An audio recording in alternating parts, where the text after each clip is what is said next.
Que ça soit une superstar de cinéma ou une cliente lambda, c'est la même chose. On va avoir la même démarche. Alors, je ne dis pas que quand je vais la première fois coiffer Sharon Stone, que j'étais pas un peu inquiet. Si on se rate, ça peut avoir des répercussions compliquées.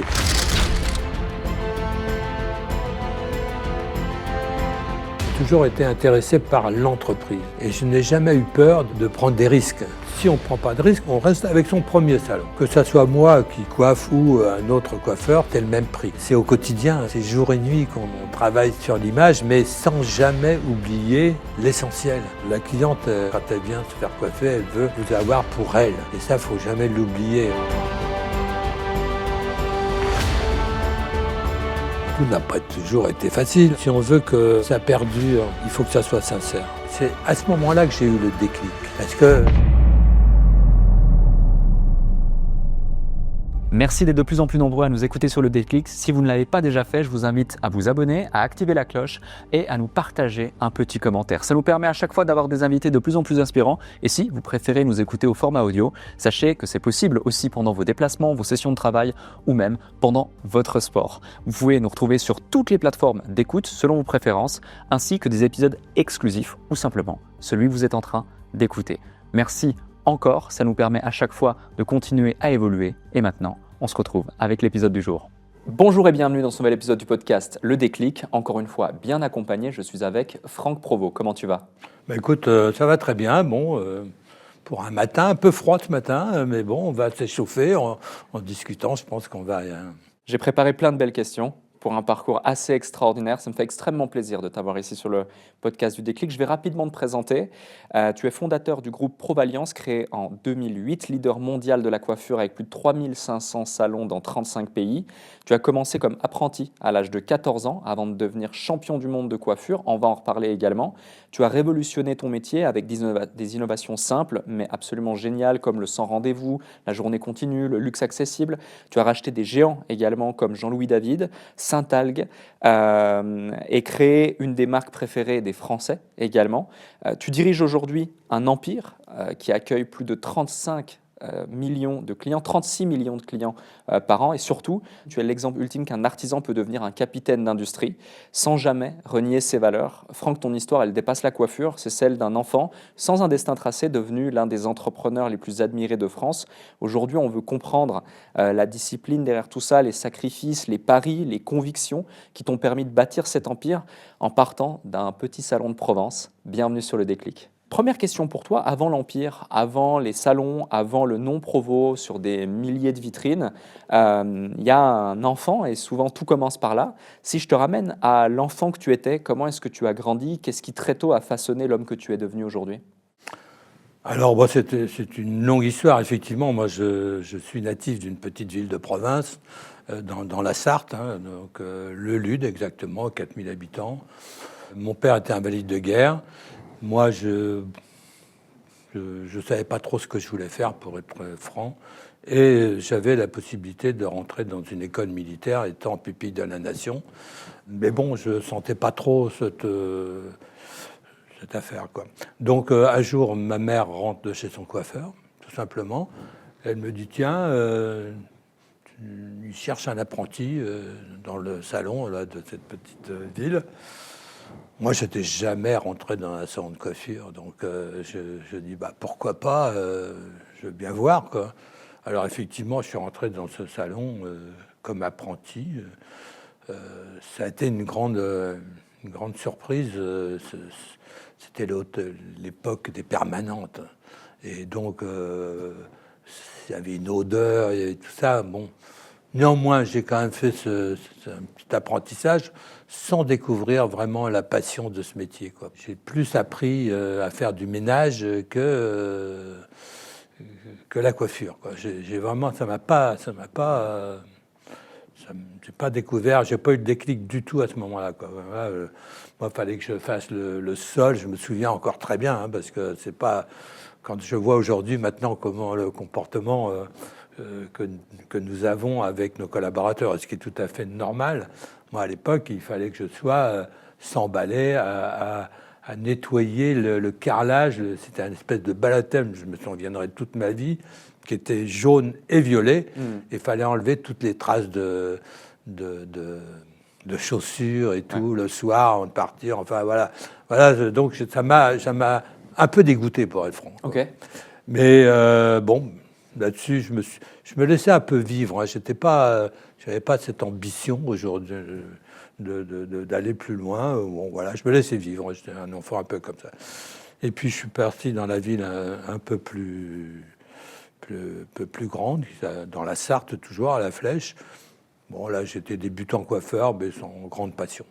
Puis j'ai rencontré des amis, des amis coiffeuses. Moi, souvent, les femmes m'ont amené beaucoup, hein, et donc, qui m'ont fait venir à Paris. Et là, je me suis rendu compte qu'il fallait que je travaille, quoi, parce que j'étais loin du compte, quoi.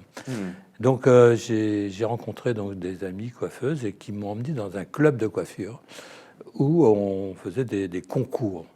Des concours national, international, et c'est à ce moment-là que j'ai eu le déclic, parce que il y avait un esprit de compétition, et là ça m'a révélé, et j'ai eu envie de me battre et d'être premier, quoi, de gagner, quoi.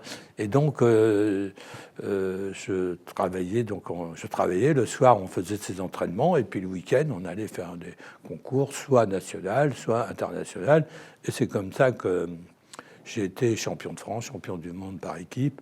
Et puis quand on a ce genre de titre et qu'on est reconnu par ses pairs, eh bien vous avez des grandes firmes comme L'Oréal, Vela et tout ça qui vous demandent d'être un peu leur ambassadeur.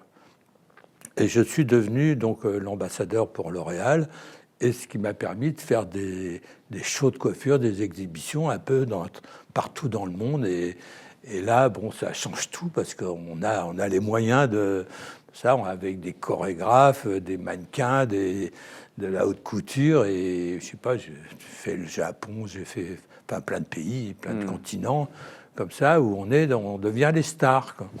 Alors bon, il faut faire très attention, parce qu'il ne faut pas non plus se griser, parce que bon, ça c'est les professionnels qui vous reconnaissent. Mais bon, après, vos clientes, elles vous voient comme un coiffeur. Et une cliente, elle a envie d'avoir son coiffeur qui s'occupe d'elle, et qu'il aille au bout du monde sur une scène faire le beau. Elle s'en moque un peu, quoi. Ce qu'elle veut, c'est qu'on s'occupe d'elle et qu'on l'écoute et qu'on la coiffe bien, quoi. Donc voilà, il faut pas perdre ça de vue. Et moi, après tout ce passage, j'ai eu envie d'ouvrir mon premier salon. Donc en 1975. 1975, ouais, ça fait 50 ans cette année, quoi. Magnifique. C'était le 15 avril 1975, exactement. Wow. Donc là, c'est à Saint-Germain-en-Laye. Donc évidemment, je n'avais pas d'argent. Et donc j'ai eu la chance de me faire aider par la famille, par ma sœur et mon beau-frère, qui m'ont prêté juste pour avancer, pour pouvoir acheter ce salon. Alors c'était un salon qui existait, mais qui était quasiment au dépôt de bilan. Il n'y avait plus personne, qui était vieillot. Je me souviens, tout était rococo, des grosses fleurs, des plantes, enfin tout ça. Et ce que j'ai fait avec des copains, le week-end, on a repeint tout en blanc pour donner un côté plus moderne, tout ça, et changer un peu le mobilier, mais vraiment en dépensant très peu d'argent, quoi, pour être franc, quoi. Et puis j'ai ouvert, et là j'ai eu l'idée parce que si on se remet dans l'époque, c'est pas très loin, mais ça fait quand même un demi-siècle, 50 ans, hein. Et à l'époque, Saint-Germain-en-Laye, c'était un peu considéré comme la province, quoi. Fallait prendre rendez-vous. À l'heure du déjeuner, eh bien, le salon fermé à midi, rouvrait à 14h, tout ça. Et moi, j'ai décidé de faire la journée continue et sans rendez-vous. Et ça a été, je pense, une vraie révélation. Ça a bien fonctionné immédiatement. Et donc, voilà, quoi, ça a été, je pense que c'est important quand on veut faire des choses nouvelles, il faut apporter un petit plus se différencier. Se différencier, voilà. Et donc, voilà, quoi, donc ça a tout de suite bien fonctionné de ce salon. C'était, je sais pas, peut-être pas très grand, c'était 70-80 mètres carrés peut-être. Et on a travaillé dans ce salon à 17. 17. On était les uns sur les autres, mais on a créé une espèce d'ambiance qui était incroyable. On travaillait tard le soir, puis j'ai vraiment... l'important, c'est d'avoir une équipe, de fidéliser ses collaborateurs, vraiment d'une façon... d'avoir le même point de vue, quoi. De faire plaisir, de vouloir faire des records, tout ça. Donc, on avait vraiment une vraie équipe. Et puis là, je me suis dit, bon, c'est bien, mais tu es à Saint-Germain-en-Laye, tu as le salon qui marche le mieux de la ville, de la région sûrement, mais à l'époque, c'était des attachés de presse, on n'avait pas c'était pas les réseaux sociaux et tout, donc c'était des grands magazines comme Elle, Marie-Claire et tout ça, ou Figaro. Mais les journalistes ne se déplaçaient pas. Saint-Germain-en-Laye, c'était la province, donc ça les intéressait pas de venir me voir. Donc, pour pouvoir développer la visibilité, se faire connaître. Donc, j'ai repris 3 ans et demi, 4 ans après le premier salon, un salon qui était avenue Franklin-Roosevelt. Bon, là, c'est la même chose. Le salon était vraiment à la ramasse. L'avenue Franklin-Roosevelt était pas du tout ce qu'elle est aujourd'hui. Tout ça, c'était... Et puis, c'est très compliqué pour passer du premier au second salon. C'est très compliqué parce que vous avez vos clients là et vous devez faire développer le second. Donc, il faut se partager et c'est pas très facile. Mais bon, j'ai réussi à passer ce cap et puis à faire fonctionner cette affaire avec pas mal de difficultés. Mais et là, bon, j'étais donc au cœur du 8e, hein, comme vous ici d'ailleurs, et ça a permis de se faire connaître et puis d'avoir des rencontres un peu différentes. Mais sur la partie business, je reviendrai après sur la partie développement au niveau des médias, quoi. J'avais donc 2 salons qui fonctionnaient bien avec des équipes avec qui je travaillais et qui avaient exactement la même vision que je pouvais avoir, que j'avais transmise. Et là, je me suis dit, bon, ces garçons ou ces jeunes femmes, tôt ou tard, ils vont me quitter parce qu'il n'y a pas de raison qu'ils n'aient pas envie de faire comme moi, quoi, et de monter leur affaire et tout ça, quoi.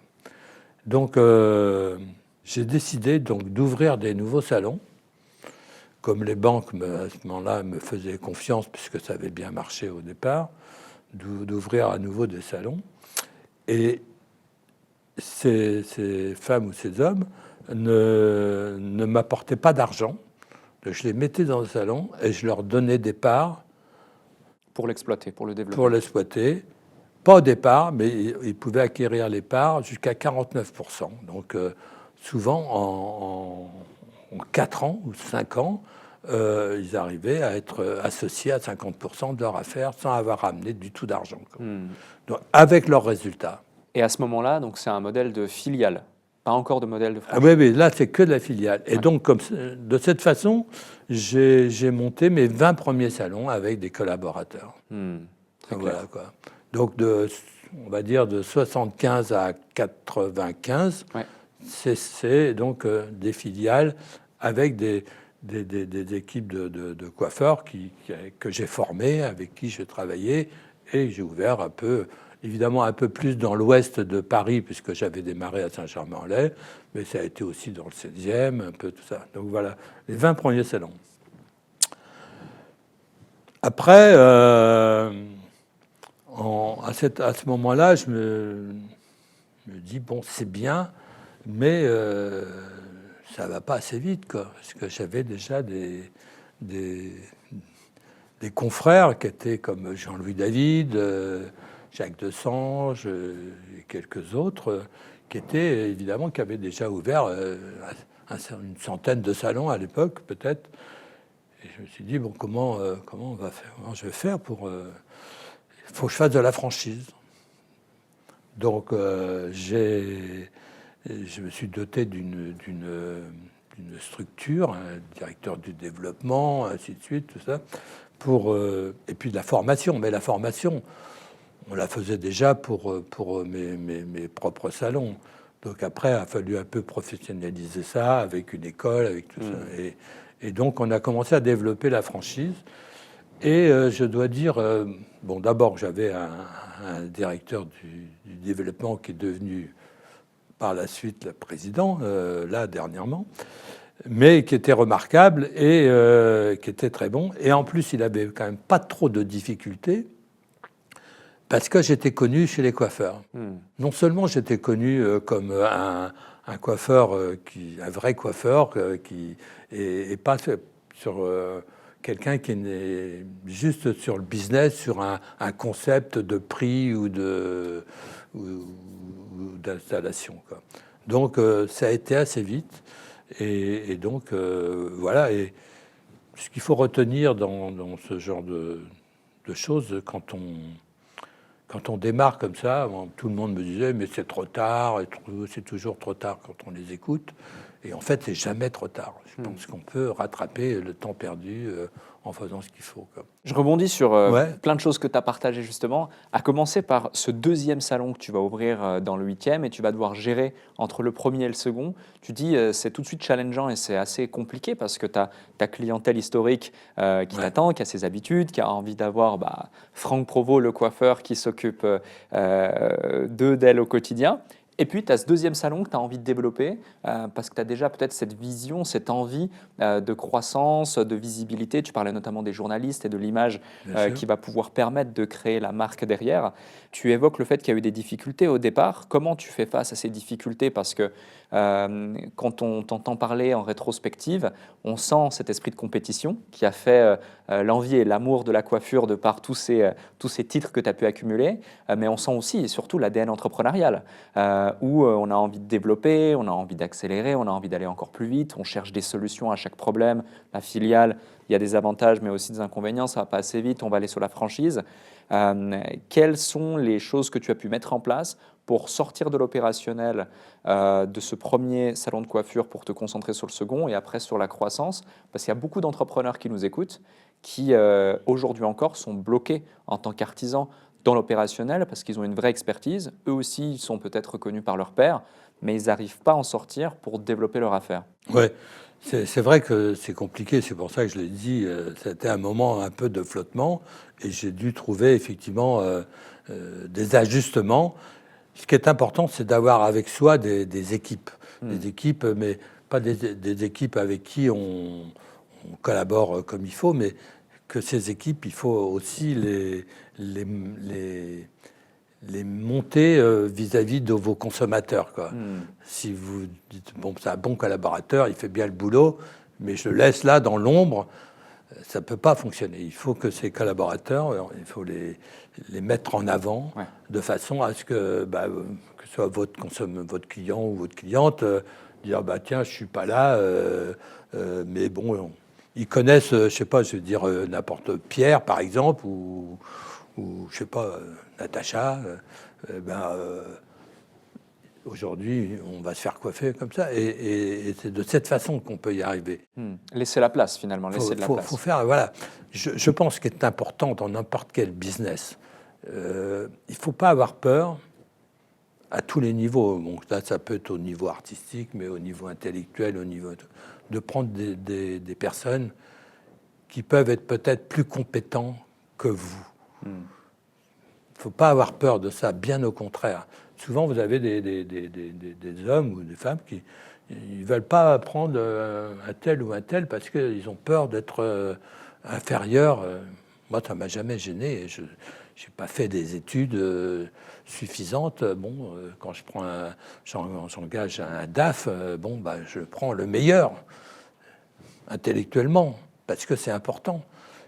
Après, ce qui est important, c'est aussi d'être bien construit dans sa tête. Voilà. On peut avoir fait des grandes études et puis c'est différent. C'est deux choses différentes. Moi, je pense qu'il faut faut toujours prendre essayer de collaborer avec des gens qui peuvent vous apporter quelque chose, quoi. Avant de revenir en 95 où il y aura le déclic, si j'ose dire, de la franchise et du développement derrière, quand tu ouvres ce premier salon, tu fais déjà des concours, tu as déjà des titres, etc. Et tu as fait une analogie très drôle avec les réseaux sociaux. Et aujourd'hui, on peut avoir des gens qui vont se lancer sur les réseaux sociaux et vont avoir beaucoup de visibilité, beaucoup de reconnaissance également. Et de l'autre côté, ils vont développer une affaire et penser que parce qu'ils ont la reconnaissance de certaines personnes, naturellement, l'affaire, elle va se développer pratiquement toute seule. Or, très justement, tu l'as évoqué, tu te retrouves dans ce salon que tu retapes, on t'aide à te le financer, vous êtes ensuite 17 dans cet endroit, il y a plein de choses que vous mettez en place pour innover et pour avancer. Qu'est-ce que tu pourrais partager à ceux qui pensent que certaines choses leur sont dues parce qu'on a une certaine visibilité ou autre, ou une certaine réussite à un instant T, mais qu'en réalité, on doit constamment se réinventer, à chaque fois refaire ses preuves. Parce que si tu n'avais pas eu cet état d'esprit à ce moment-là, tu aurais très bien pu te dire ah, mais moi j'ai des titres, tous mes pairs me connaissent, c'est normal que sans effort pratiquement, foule viendra et le salon se développera. Oui, oui, je pense que la reconnaissance, elle peut être en façade. Ouais. Mais ce qui est important, c'est, je pense d'abord, dans nos métiers, il faut avoir envie de faire plaisir à son client, à sa cliente. C'est très important. On en fait un métier où aujourd'hui, comme hier, on doit écouter ses clients, rester à sa place. Et ça, on est là pour faire plaisir, pour faire plaisir. Et je pense que si on se prend pour une star, les clients le ressentent et ils ressentent que vous êtes là pour vous, mais pas pour eux, quoi, tout simplement. Et moi, j'ai toujours fait ce métier parce que j'aime les gens, j'aime qu'on m'aime. Moi, je ne peux pas travailler avec un collaborateur qui se lève le matin en disant « Tiens, je vais aller donner ma journée à ce compte patron ». Ça, c'est insupportable. Je préfère qu'on se sépare. Ça peut arriver. Quelquefois, on peut ne pas s'entendre, hein, tout simplement. C'est physiologique, c'est physique. C'est comme ça. Moi, voilà, j'aime comme ça, mais j'aime faire plaisir et j'aime que ça soit vraiment un échange, tout simplement. Et je crois que ce métier, c'est capital pour ça, quoi. Donc, c'est très important. Le client vient pour cette personne. Et donc, notre gros problème aujourd'hui, c'est justement ce qui est un peu normal, parce que c'est un métier où les gens sont jeunes et qui ont envie de faire tout un parcours, aller voir ailleurs et tout ça. Donc, on a un turnover qui est relativement important dans nos salons. Et ça, c'est gênant, quoi, parce que, je ne sais pas, quand tu vas chez le coiffeur, tu aimes bien retrouver ton coiffeur ou ta coiffeuse. Tu crées une relation avec. Il y a une relation. Ce métier est incroyable. C'est un métier incroyable. Moi, il n'y a pas d'autre métier comme ça. Tout le monde se fait coiffer. Tout le monde, je sais pas, la femme de ménage, la caissière du supermarché, le président de la République, la grande star se fait coiffer. Donc on a un accès avec n'importe quelle couche sociale de la population. Ouais. Et s'installe, je pense que par rapport à d'autres métiers, je pense par exemple chez le dentiste, bon, voilà, on a la bouche ouverte, on ne peut pas parler, le médecin, on a nos petits problèmes. Nous, on est là juste pour les rendre plus beaux. Donc, il s'installe une espèce de relation qu'on n'aurait jamais imaginée. Moi, quoi, le petit coiffeur, apprenti coiffeur de la Sarthe, bon, je me retrouve à, je sais pas, à coiffer Sharon Stone, qui va me faire confiance, qui va me parler, ou n'importe quelle politique que je ne citerai pas, où on va presque se confier des choses. Donc, c'est incroyable. Ça n'existe dans aucun autre métier. Ouais. Et alors, ça permet aussi de se cultiver, de s'élever. C'est pour ça, quand je dis, moi, ce métier, j'aime faire plaisir, j'aime écouter. Voilà, si c'était à refaire, je referais ce métier que j'ai découvert comme ça. J'ai pas eu la passion immédiatement, hein, Mais vraiment, j'ai eu beaucoup de chance. Et puis, c'est un métier qui nous permet de voyager, d'aller, je sais pas, j'ai fait tous les continents, que ça soit pour ouvrir des salons, que ça soit pour faire des shows de coiffure. Enfin, c'est formidable, c'est génial.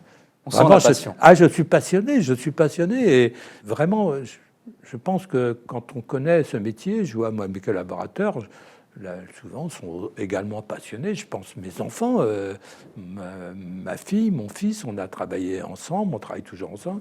Et je pense leur avoir transmis cette passion parce que c'est formidable, quoi. Tu évoques des noms de célébrités, des stars, etc. À ce moment-là, quand tu deviens, entre guillemets, le coiffeur des stars, qu'est-ce que tu apprends sur l'exigence, sur l'excellence, sur la pression de, entre guillemets aussi, pas avoir le droit de rater, qui fait que tu vas toujours chercher l'extra miles pour faire plaisir, mais aussi pour embellir. Tu le dis très joliment, le but du métier, c'est de les rendre plus beaux. Ben oui, c'est... Alors pour en revenir, comment je suis arrivé aussi Ouais. à travailler avec ce milieu, on va dire. Oui. Donc mon salon avenue Franck-la-Rosette, j'avais une cliente avec qui j'étais devenu ami, qui travaillait sur une émission de télévision qui s'appelait à l'époque Sacrée Soirée, quoi. Et un jour, elle me dit, tiens, ça te plairait de venir voir je dis oui, pourquoi pas. Et donc, j'ai commencé à coiffer la fille qui répondait au téléphone. Il y avait un jeu avec, c'était à côté de Jean-Pierre Foucault. C'était au but de Chaumont à l'époque, vous voyez. Et c'était les coiffeurs sur les émissions, c'était que des coiffeurs des fonctionnaires, en gros, Okay. qui travaillaient pour et donc qui s'intéressaient pas trop à leur truc, ils restaient dans leur loge et tout ça. Et puis que ce soit n'importe quelle star, ils s'en occupaient pas. Et moi, ils ont vu que ça m'intéressait et je suis devenu le coiffeur de Jean-Pierre Foucault après et de toutes les stars. Et j'ai rencontré à cette époque, c'était une émission où il y avait à chaque fois 2-3 grandes stars internationales qui venaient. Tout le monde est venu, Madonna, tout le monde. Moi, je sais pas, Tina Turner, Joe Cocker, enfin, j'en passe toutes les semaines. Et donc, c'est comme ça aussi que, de cette façon, que j'ai sympathisé avec certains qui, après, sont venus dans mon salon. Et que je me suis fait un peu plus connaître. Et puis, à l'époque où c'était un peu différent, c'était Gérard Louvain, le producteur, c'était TF1, Jean-Pierre Foucault, souvent, je faisais des coiffures un peu extraordinaires, et puis ça me permettait de... Ah, dis donc, Franck a encore fait... voilà, et donc... C'est une carte de visite, finalement. C'était comme ça bon, aujourd'hui, c'est un peu différent, Ouais. mais c'était de cette façon. Donc, c'est comme ça que j'ai réussi un peu à me faire connaître dans ce milieu, et après, j'ai fait aussi un peu... Je travaillais un peu pour le cinéma, un peu pour des photos avec les grands photographes, les défilés. Enfin, j'ai fait toute la panoplie qui peut être faite dans ce métier. Et donc, ça m'a permis de connaître tous ces gens-là et de me faire un nom, quoi, tout simplement, quoi.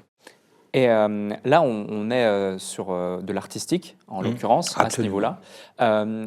Et de l'autre côté, il y a tous ces salons que tu as envie de développer, parce que tout ça se passe en même temps, finalement. Faut aussi le dire. Parce bien que sûr. tu gères finalement plusieurs vies dans le but d'un côté de développer les salons, donc le côté entrepreneuriat, de l'autre côté ta présence sur ces plateaux, le showbiz, la curiosité, la créativité qui fait que tu vas te faire un nom. On pourrait se dire que d'un côté, quand tu te fais un nom et que ça commence à prendre de la notoriété, le public pourrait se dire, mais est-ce que c'est aussi pour moi? Est-ce que je vais pouvoir aller dans ces salons? Est-ce que c'est que pour les stars? Comment on fait pour réussir à faire monter une image, un nom à ce niveau-là, mais en même temps parler à tout le monde pour leur donner envie de venir dans ces salons? Le luxe accessible, finalement. Exactement. Je n'ai jamais voulu... d'abord, que ça soit moi qui coiffe ou un autre coiffeur, c'était le même prix, quoi. Parce que vous avez certains salons où vous avez le patron qui prend, je ne sais pas combien, le senior, le junior. Moi, j'estime qu'une cliente qui rentre dans un salon, un client, il doit avoir affaire à des gens qu'on a formés. Et qu'on a formés à son image, donc on doit avoir à tous le même style de travail, quoi. Donc je pense que ça, c'est très important. C'est au quotidien, c'est jour et nuit qu'on travaille sur l'image, mais sans jamais oublier l'essentiel. Je disais en démarrant ce podcast, je pense que la cliente, qu'on soit star ou pas star, quand elle vient se faire coiffer, elle veut vous avoir pour elle. Et ça, il ne faut jamais l'oublier. On doit s'occuper de ses clients, on doit vraiment les écouter. Et pour moi, que ça soit une superstar de cinéma ou une cliente lambda, c'est la même chose. On va avoir la même démarche.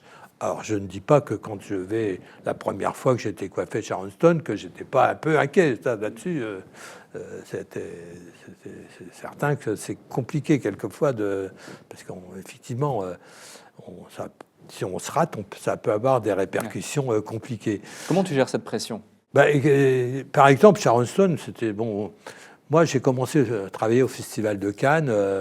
On n'est pas les coiffeurs officiels. Moi, j'ai commencé par aller coiffer des stars qui étaient là-bas, qui nous demandaient et tout.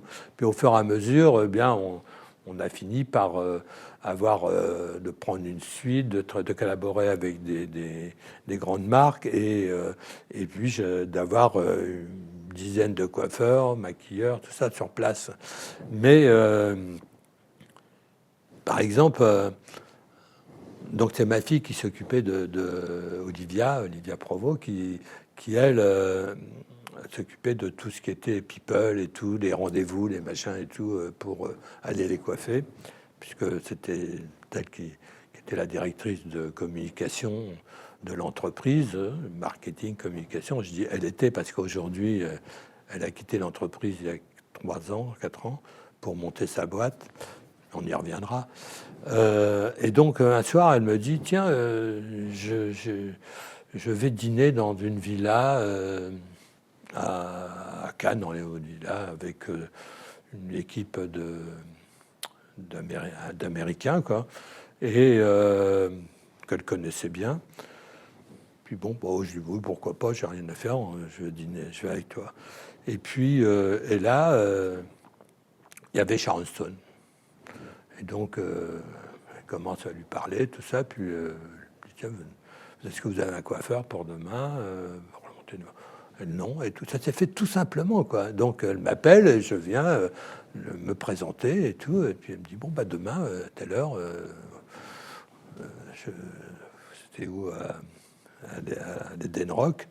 Donc, je suis allé là-bas. Mais alors, quand je suis redescendu de cette villa après la soirée, et que le lendemain, il fallait que je coiffe Sharon Stone, là, j'avoue que ça a été un peu chaud, quoi. J'avais l'impression d'avoir rêvé, quoi. Ouais. Mais le lendemain, il fallait assurer, quoi. Et bon, voilà, donc je peux pas dire que j'ai bien dormi, parce que j'ai beaucoup pensé et tout.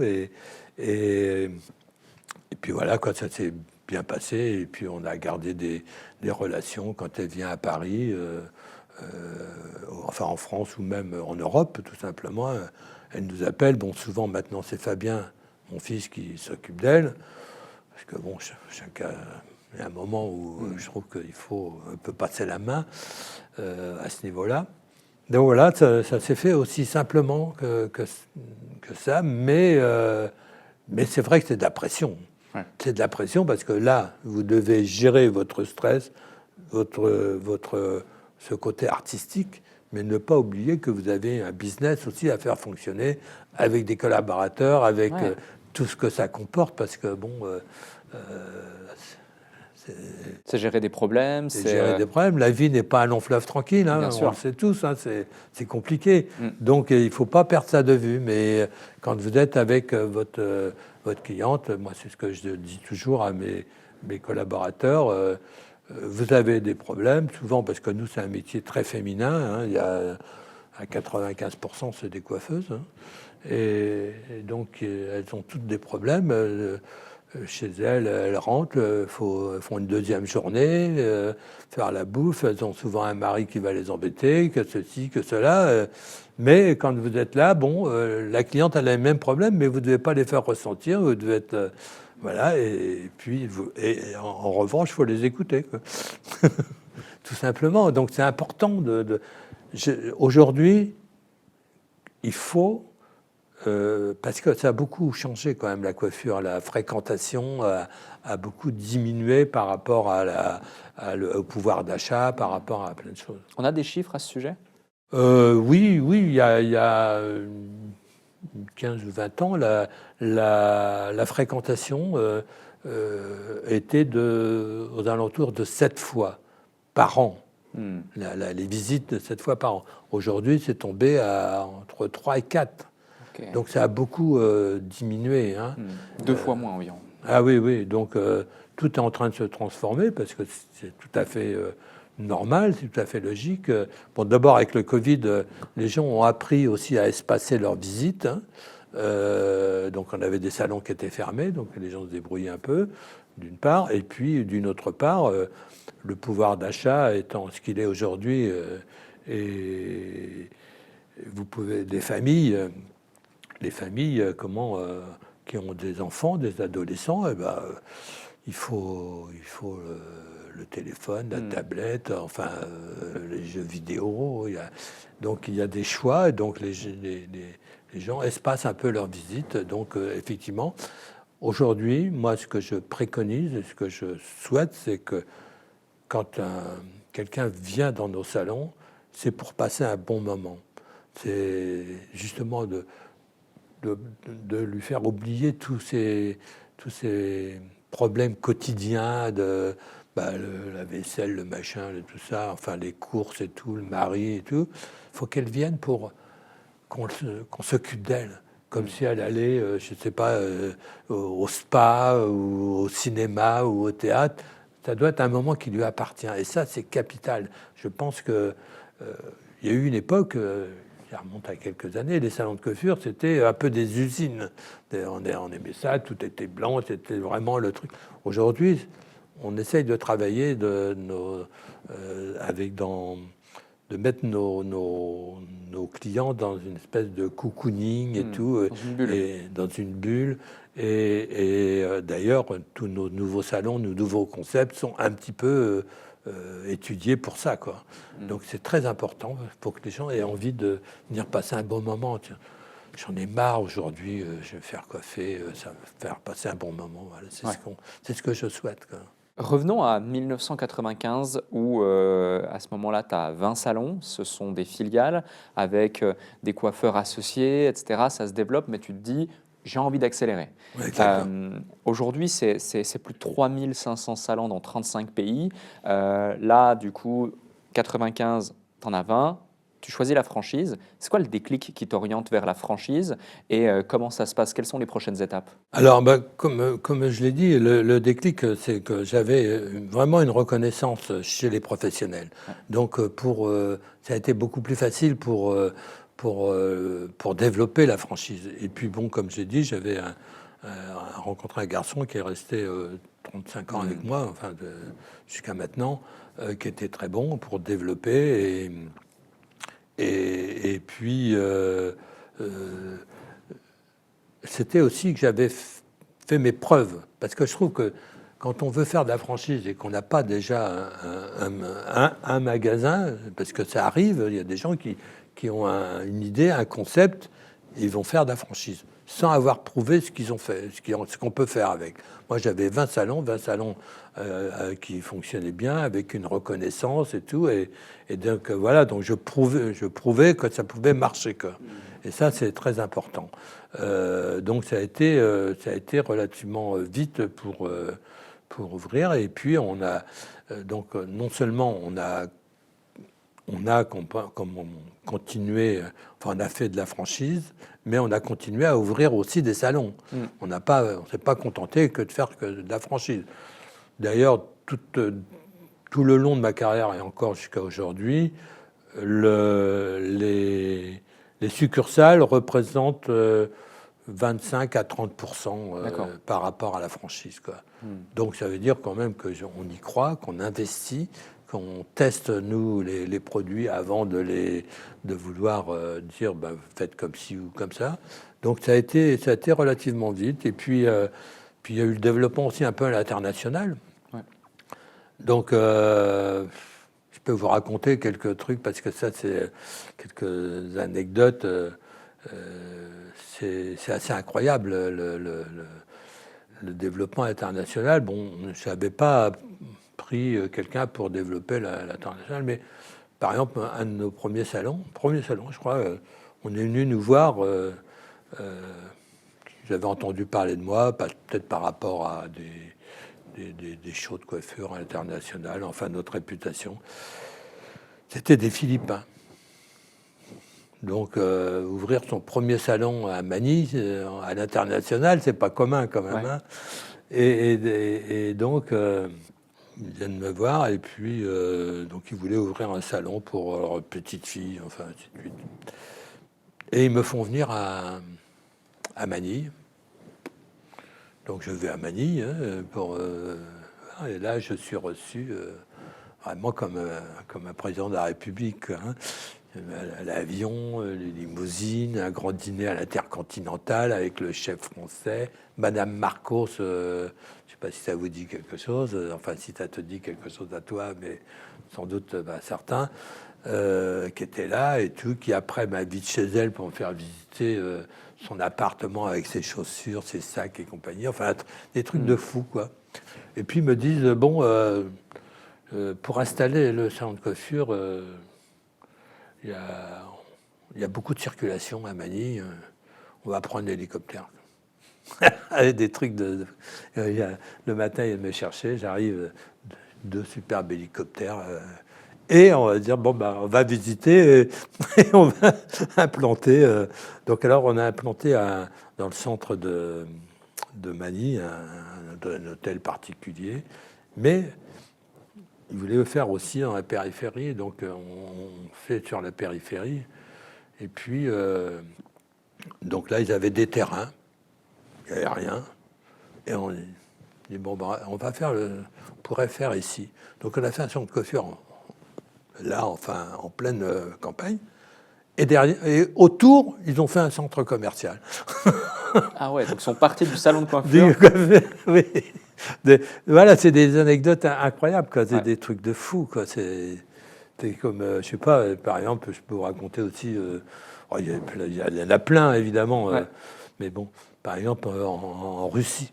En Russie, je suis reçu par, donc c'était la femme du frère de la maire de Moscou, donc qui était proche du pouvoir, qui était plus basé à Sotchi.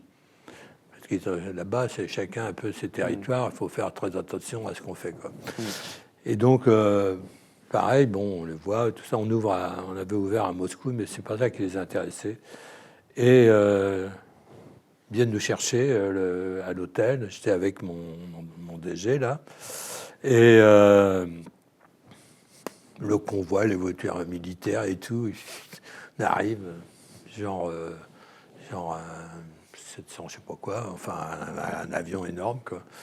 Et là, tout le monde débarque, les avocats, les machins, et on passe le portique, les mecs, ils avaient leurs flingues et tout, des trucs, on prend l'avion privé, et puis je sais pas, c'était quelle heure, 8h le matin, 9h, j'en sais rien, et dans l'avion, le vodka, le caviar et tout, enfin des trucs qui... Ouais.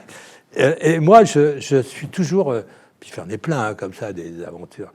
Mais je suis toujours resté un peu un enfant de ce côté-là. Je n'oublie pas d'où je viens et de pouvoir vivre ça, quoi. C'est un truc de fou. Dingue. Et pour ça que je dis, moi, ce métier, je le referais demain si je devais le refaire. Et je souhaite à tout le monde de pouvoir faire... un métier qui les passionne, qui les emmène dans des aventures incroyables, quoi, hein. Voilà quoi, pourquoi j'adore ce métier, que je suis toujours aussi enthousiaste. Et là, tu nous racontes ces anecdotes et à Oui, chaque fois, elles sont alors, liées à l'ouverture de salons, à l'internationalisation, etc. À quel moment tu prends conscience que tu n'es plus juste en train d'ouvrir des salons, mais que vraiment tu es en train de créer un empire de la coiffure? je ne sais pas répondre à cette question parce que je ne sais pas si j'ai pris conscience. Encore Toujours aujourd'hui. aujourd'hui, parce que pour moi, ça a été tellement naturel C'est juste que l'aventure de la j'avais vie. pas de, je suis pas, j'ai pas commencé ce métier en disant demain tu vas être le numéro 1 mondial, tu vas faire ceci, cela, tu vas. C'est fait au fur et à mesure, et je pense que je l'ai fait aussi euh, parce que j'ai été poussé mes collaborateurs, par les hommes qui vous avez des équipes t'as des équipes avec toi comme ça qui sont derrière toi et ça te pousse parce que sinon et donc au fur et à mesure j'ai fait des choses pour eux aussi, donc ça m'a beaucoup aidé quoi. Et mais j'ai jamais prévu. D'abord, ça aurait été prétentieux. Ça n'a jamais été comme ça. Donc, non, donc ça s'est fait d'une façon tout à fait naturelle. Bon, quand je fais quelque chose, j'essaye de le faire au mieux. Hein, je suis là pour gagner quand même. Hein, mais bon, pas à n'importe quel prix. Moi, je n'ai jamais fait tout ça pour l'argent. C'est d'abord la passion, quoi. Je me suis jamais dit, tu ouvres un nouveau salon, ça va te rapporter tant, un peu plus ou un peu moins. Jamais. Moi, ma passion, c'est les hommes, finalement, quoi. Et puis le reste, ben, quand on fait les choses comme il faut, on arrive à bien vivre, hein, quand même. Donc voilà, comme moi, ça n'a jamais été un fil conducteur. Donc voilà, donc on a développé la franchise comme ça, donc avec nos salons, et puis au fur et à mesure, on est arrivé à un certain stade, et puis je me disais que finalement, il faut encore aller plus vite quand même. Ouais. Toujours plus vite quand même. D'où la stratégie de racheter aussi Voilà, et donc j'ai observé par exemple comment il y avait Jean-Louis David, la marque Jean-Louis David qui avait été rachetée par des Américains, Régis, qui était le plus gros, qui avait le plus de salons de coiffure, enfin qui était coté en bourse et tout, aux États-Unis, qui avait, je ne sais plus, 15 000 salons, ou, je sais plus, un truc comme ça. Et donc, je me suis dit, je sentais qu'en France, ça ne se passait pas très, très, très bien, ils avaient un peu de mal. Et donc, j'ai voulu me rapprocher d'eux pour essayer de les racheter. Donc, mais là, c'est encore pareil. Bon, je me retrouve à Manhattan, New York, je ne sais pas combien d'étages, des bureaux, enfin, tout ça, des trucs. C'est pour ça que moi, je suis un admiratif de la vie, quoi. Je suis un peu mon spectateur, quoi. Et donc, et là, bon, on discute avec eux, et finalement, ils n'ont pas voulu me vendre, mais ils sont devenus associés. Et puis, on a réussi à transformer cette enseigne comme il faut, avec les collaborateurs de Jean-Louis David qui ont adhéré. C'était pas évident pour eux d'être achetés par leurs concurrents, quoi, finalement. Mais bon, après, ça a été, on les a bien intégrés et ça s'est bien passé. Et finalement, j'ai fini par racheter complètement Jean-Louis David de tout ce qui était la partie Europe, quoi. Sauf les UK, mais il n'y en avait pas de Jean-Louis David. Donc voilà, quoi. Donc ça a été une opération pas mal parce que finalement, ils étaient beaucoup plus gros que moi et puis on l'a fait, quoi. Tu parles de l'intégration qui s'est bien passée justement progressivement, même si ce n'était pas forcément facile, il faut le souligner, qu'un concurrent rachète. C'est toujours un peu compliqué, c'est un peu difficile, hein, mais bon, voilà, j'estime que quand on s'intéresse à une entreprise, qu'elle soit, c'est qu'elle vous plaît. Donc, il faut garder ce qui a fait leur succès. l'ADN de l'entreprise. Ça, c'est important. Souvent, je vois dans des business de n'importe quelle profession, vous avez des investisseurs, comme on dit, des fonds, quoi, qui reprennent l'entreprise et qui changent tout pour dire ça va être mieux, ça va être... et quand on change, je pense, l'ADN de l'entreprise, les dirigeants, souvent c'est moins bien, quoi. Ouais, racheter pour transformer, c'est pas forcément la solution. Non, parce que on change pas une équipe qui gagne aussi. Voilà, si on s'intéresse à cette entreprise, c'est que ça fonctionne. Complètement. Où on sait ce qu'on va pouvoir faire. Ouais. La croissance externe, tu l'as pas fait qu'une seule fois avec Jean-Louis David, vous l'avez fait plusieurs fois. Oui. Quels sont les éléments qui font que tu te dis, ok, celle-là, elle m'intéresse, j'aime son ADN, pour reprendre ton propos, dans le cadre du développement du groupe? Alors, il y a surtout des positionnements. Des positionnements, parce qu'aujourd'hui, on va, nous, finalement, pratiquement du low cost au luxe. Donc, ça dépend du positionnement, des implantations aussi, de ce qu'on peut faire avec, quoi. Par exemple, on a aussi, je ne sais pas si tu le sais, Jean-Marc Magnatis, qui est une très jolie marque, qui a toujours été très bien et qui est uniquement sur Paris pour l'instant et Neuilly. Voilà. Mais Jean-Louis David, dans le positionnement, est un peu similaire à Franck Provost, avec une image un petit peu plus, pas moderne, je dirais pas moderne, mais un peu plus pointue, plus destroy, quoi.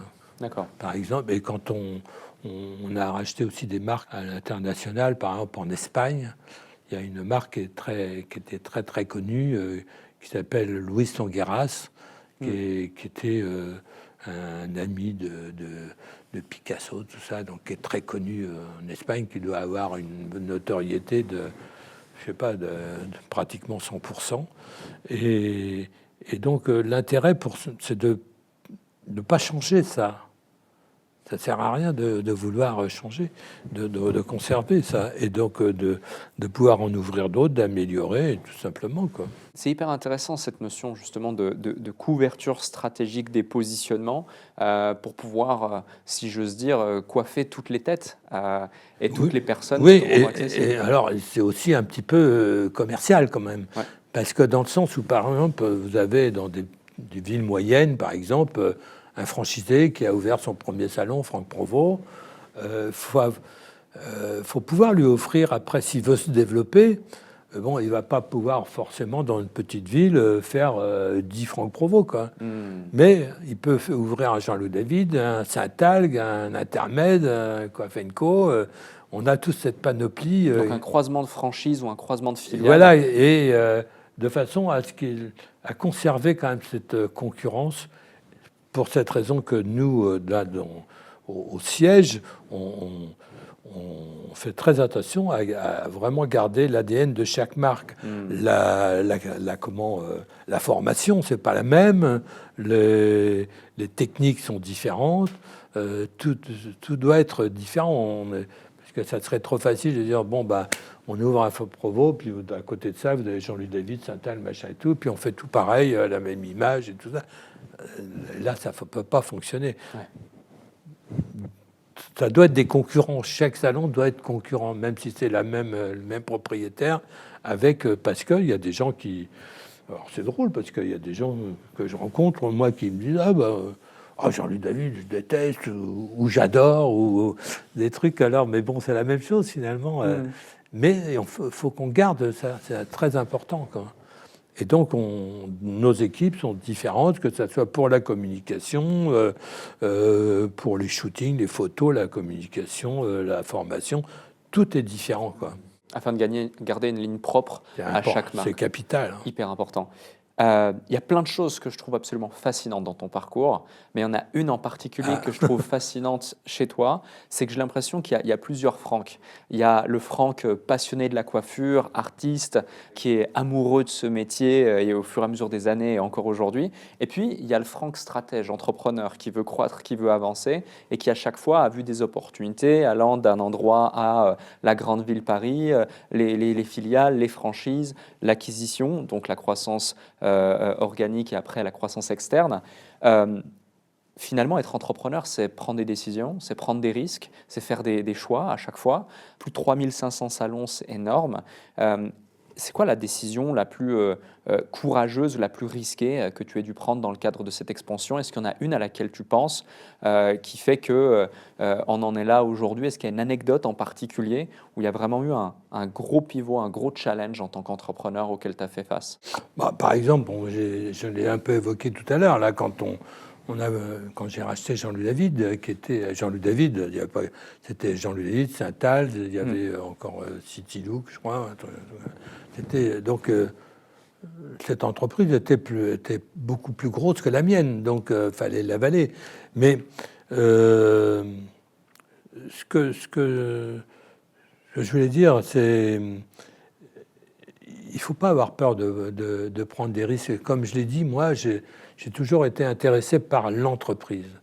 Et je n'ai jamais eu peur de prendre des risques. Parce que si on ne prend pas de risques, on reste avec son premier salon. Déjà, quand on en ouvre un deuxième, on prend un risque. Hein. Et donc, ça, toute ma vie, ça a été comme ça. Et puis, il y a quelque chose d'important. Je me suis dit, bon, finalement... si ça ne fonctionne pas, que je perds tout. J'ai un métier que je maîtrise et je pense que dans ce métier, avec un peigne, une paire de ciseaux, je peux refaire ma vie partout dans le monde. C'est un métier génial. Hein. Et donc, j'ai jamais eu peur. Bon, à mon âge, j'ai plus envie de prendre de risques, hein, c'est clair, mais... Quoique, quand même. Quand même quelques idées encore. Ah bah ça, j'en suis certain. Je pense que tu nous prépares plein d'autres choses encore. Il y a un point qui est aussi hyper important pour tous les entrepreneurs qui nous écoutent. Tu as réussi à faire quelque chose que peu de gens arrivent à faire, c'est créer des process, recruter les bonnes personnes et rendre scalable ou en tout cas industrialiser un process assez artisanal, notamment dans la volonté de rendre la coiffure aussi une expérience unique, le luxe accessible, on l'a évoqué à plusieurs reprises dans cet échange. C'est quoi les grandes clés que tu pourrais partager finalement à ceux qui nous écoutent pour créer un process standardisé qu'on peut répliquer? Parce que déjà, quand tu nous as partagé ce premier salon où tu dois faire en sorte de laisser la place, laisser la lumière à un collaborateur pour que toi, tu puisses t'occuper sur d'autres sujets, le faire avec une ou deux personnes, c'est une chose, mais finalement, aujourd'hui, c'est 18 000 personnes dans le groupe, c'est donc absolument énorme. Les standards, les process opérationnels doivent être présents. Quelles sont les clés que tu peux nous partager à ce sujet? C'est vrai que c'est compliqué de ce métier qui est un petit métier d'artisan, d'arriver à faire ce genre de choses. Au fur et à mesure qu'on a pu grandir, entre guillemets, il faut mettre des process. Et mettre des process. Moi, aujourd'hui, dans nos salons, on a, par exemple, je prends l'exemple d'un salon. Un salon, vous avez donc une équipe avec un manager. Manager qui n'est pas forcément associé, mais qui est un manager. Avec un co-manager.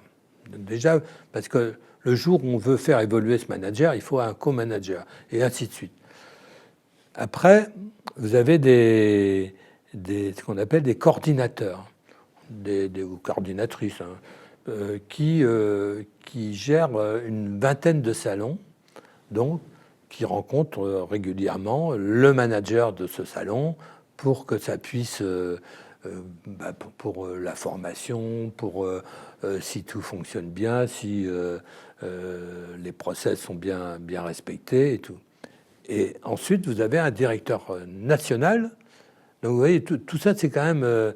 et puis après, le directeur national nous reporte à nous, et ainsi de suite. Et puis on va sur le terrain. Moi, j'aime bien aller dans un salon. Et d'ailleurs, ça m'arrive encore assez souvent. J'adore ça. Quand je pousse la porte d'un salon, je sens si l'ambiance est bonne, si l'atmosphère ça marche. Il y a des salons, tout de suite, en poussant la porte, on sait que c'est formidable. Et d'autres, on sait qu'il y a un malaise, il y a quelque chose qui n'a pas. Ça, c'est comme ça, c'est inné, quoi. C'est un ressenti ou c'est vraiment... C'est d'abord un ressenti. C'est un ressenti parce que sans doute par L'expérience? Oui, bien sûr, par l'expérience, c'est clair. Et puis par l'accueil, par tout ça, on sent tout de suite si c'est sincère ou pas, quoi. Si on est content de nous voir, déjà. Très clair. Et pour revenir au process, justement, ne serait-ce qu'au niveau hiérarchique, ce plan d'évolution, finalement, du manager, du co-manager, du directeur, du coordinateur et du directeur. Mais tous ces gens-là, dont je parle, c'est des gens qui ont démarré comme coiffeurs. Hein. C'était ma question. Voilà, justement. Donc, ils ont démarré comme coiffeurs. Donc, parce que, bon, c'est important Donc, il y a un vrai plan d'évolution individuel, collectif, de chaque personne. Voilà, donc ça, c'est sur l'entreprise ici, mais on peut offrir, nous, à nos collaborateurs, de partir en Australie, de partir en Espagne, tout ça. Il y a tout ça. Et puis, ils démarrent comme apprentis. Après, bon, ils font tous... peuvent être effectivement managers, coordinateurs, ainsi de suite, et devenir franchisés, tout simplement, et d'ouvrir plusieurs salons. Donc, c'est important justement que tout le monde travaille un peu dans cet esprit, dans ce sens d'évolution. Alors, il y a des gens qui sont contents avec ce qu'ils ont, et puis d'autres qui ont des ambitions, et c'est normal. J'ai l'impression que tu as compris très rapidement quelque chose que beaucoup d'entrepreneurs ont un petit peu de peine à comprendre sur l'humain, justement, et le fait de savoir s'entourer de bonnes personnes. Tu parlais de ton directeur réseau, qui t'a aidé à développer la partie franchise. Ça fait 35 ans qu'il est à tes côtés, encore aujourd'hui, il est présent. Et même cette philosophie du fait d'avoir quelqu'un qui démarre en tant qu'apprenti, qui devient coiffeur, puis après potentiellement co-manager, manager, etc. À quel moment peut-être tu as eu cette prise de conscience, ce déclic? D'abord parce que je pense que seul, on peut pas faire. On va coiffer, on va faire son chiffre d'affaires et on n'ira pas plus loin, quoi. Déjà. Et puis j'ai eu envie je pense que j'ai essayé de créer tout ce qui m'a manqué. Ça n'existait pas tout ça quand moi j'ai fait ce métier. Et bon, aujourd'hui, par exemple, dans nos salons, on a mis aussi, dans l'entreprise, on a mis les ressources humaines vraiment très en avant. Avant, c'était moi qui faisais un peu tout ça, mais maintenant très en avant pour que par exemple, chaque manager de salon doit recevoir régulièrement ses collaborateurs, que ce soit d'apprentis et tout, pour connaître leurs aspirations, ce qu'ils ont envie de faire dans l'avenir. Comme ça, on sait déjà un petit peu les gens qui ont des ambitions, ceux qui n'en ont pas, ceux qui veulent évoluer.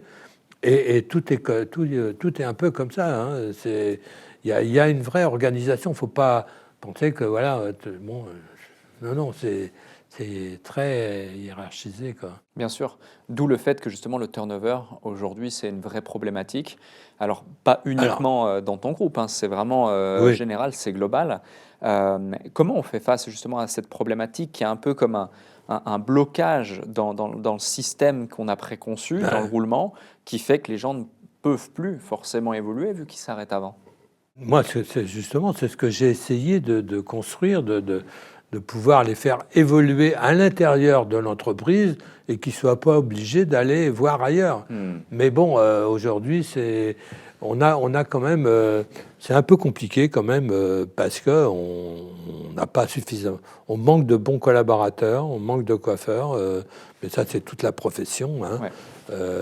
Bon, et pas que cette on a effectivement un problème de fréquentation, mais on a surtout un problème de coiffeur, et ça, c'est la profession. Moi, je suis, parallèlement aussi à tout ça, je suis président d'un syndicat de coiffeurs qui s'appelle le Conseil national des entreprises de coiffure. Je suis président déjà depuis pas mal d'années, et c'est un syndicat représentatif où on négocie les salaires, on négocie enfin toutes les lois avec tous les partenaires sociaux et le gouvernement. Donc c'est un vrai souci. Notre problème, c'est par rapport au salaire, il faudrait pouvoir prendre des prix plus importants. Et c'est pas possible parce que le pouvoir d'achat n'est pas là. Donc, mais il est vrai qu'un jeune qui soit coiffeur ou débutant coiffeur, n'importe quoi, qui est dans une grande ville comme Paris, s'il gagne le SMIC, il ne peut pas s'en sortir. Il faudrait que tous ces gens-là gagnent beaucoup plus.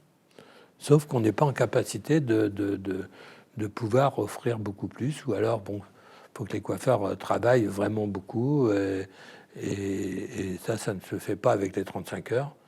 Donc c'est très compliqué parce que les charges sont trop importantes et peut-être qu'on n'intéresse pas suffisamment ses collaborateurs, financièrement parlant. Oui, très clair. C'est quelque chose d'hyper intéressant que tu partages là. Ça ne touche pas que l'industrie de la coiffure. Ah non, malheureusement, c'est tous les domaines. Hein. Je parle pas que de coiffure. Là. Et en tant qu'entrepreneur et stratège dans la croissance notamment, comment on fait pour essayer de combattre cette dualité entre la difficulté opérationnelle du quotidien à haut niveau, avec notamment l'humain et toutes les règles en vigueur, et la volonté d'aller chercher encore plus de croissance. Alors, tu l'as fait au fur et à mesure toutes ces années en cherchant à chaque fois de nouvelles stratégies pour avancer. Tu évoques tout à l'heure avec le sourire que c'est pas terminé. Comment on gère cette dualité ? Oui, c'est vrai que c'est une dualité, mais comme je l'ai dit tout à l'heure, moi, il ne faut pas toujours trop réfléchir non plus. Parce que quand on se dit, bon, ça, c'est pas possible, parce que on a la rentabilité, parce que ceci, cela, on ne fait rien, quoi. Donc, il faut prendre des risques. Il faut prendre des risques et c'est ce que j'ai fait toute ma vie, quoi.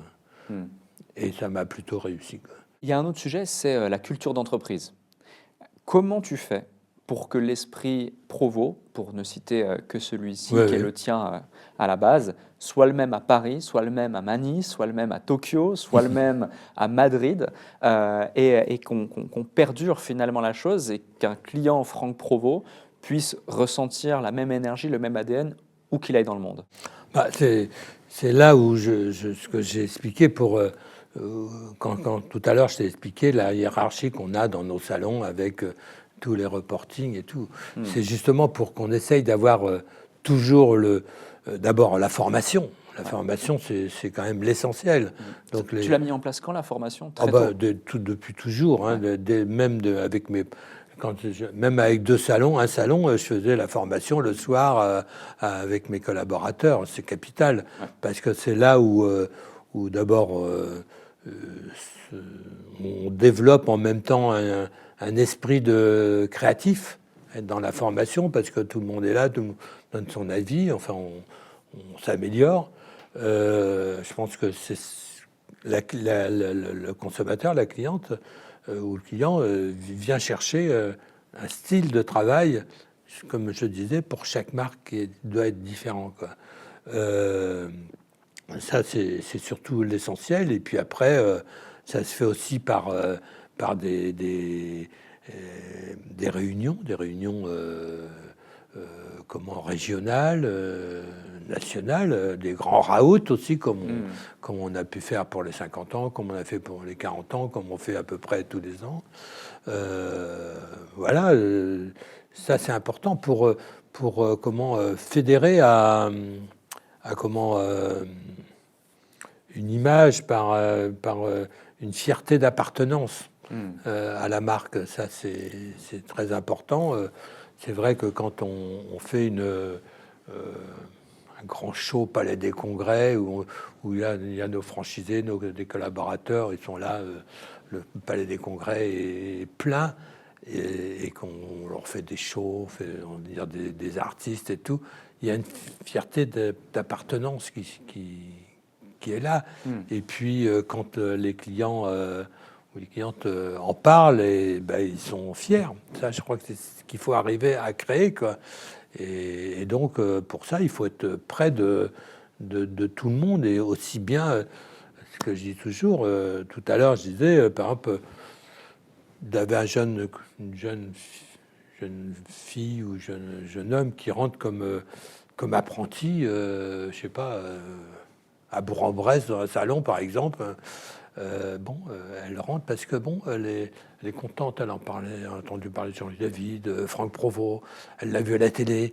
Mais il faut après transformer ça. Faut qu'on puisse qu'elle ait un contact avec nous, voilà. Faut pas un numéro qui est là-bas. Il faut vraiment arriver à ce qu'on la voit en formation ou qu'elle vienne à un show, elle veulent une photo, tout ça. Donc c'est un tout, quoi.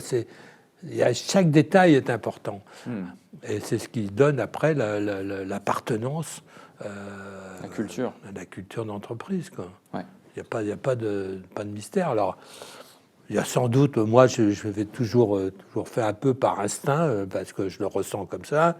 Bon, il y a sans doute des méthodes qu'on peut peut-être apprendre dans des écoles. Bon, moi, j'ai fait l'école de la vie et ça me...